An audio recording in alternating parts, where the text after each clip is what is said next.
Hi friends, welcome back to my channel. ఇలాంటి ratio and proportion question ని చాలా competitive exams లో ఇస్తారు.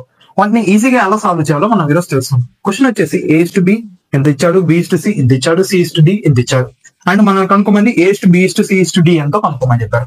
ఇలాంటి ప్రాబ్లమ్స్ ఇచ్చినప్పుడు ఈజీగా ఎలా చేయాలంటే ఫస్ట్ ఏం చేయాలంటే మనం ఇటు సైడ్ ఉన్న వాటిని ఇంటూ చేసుకోవాలి. లైక్ ఎలా అంటే 1 into 3 into 5. ఓకే, నెక్స్ట్ ఏం చేయాలంటే 2, 3, 5 ఇలా చేసుకోవాలన్నమాట. అప్పుడు ఎంత 2 into 3 into 5. నెక్స్ట్ ఏం చేసుకోవాలంటే 7 దాని పక్క నుంచి 2 into 4 into 5 అన్నమాట. 2 into 4 into 5. నెక్స్ట్ డీకి వచ్చేసి ఇటు సైడ్ ఉన్న వాటిని అన్ని ఇంటూ చేసుకోవాలి. లైక్ 2 into 4 into 6 అన్నమాట. అప్పుడు 3 into 5 ఎంత అవుతుంది 15.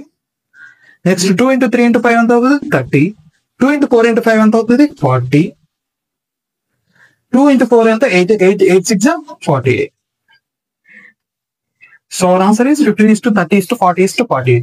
మీకు ఇది అర్థం కాకపోతే ఇంకొకసారి చూడండి, ఈజీగా అర్థమవుతుంది. అండ్ అర్థమైన తర్వాత దీనికి ఆన్సర్ ఏమొస్తుందో కామెంట్ చేయండి. మీకు కనుక ఈ వీడియో నచ్చినట్టయితే ఖచ్చితంగా లైక్ చేయండి, సబ్స్క్రైబ్ చేయండి, మీ ఫ్రెండ్స్ కి తప్పకుండా షేర్ చేయండి. అర్థం కాకపోతే ఇంకొకసారి చూడండి.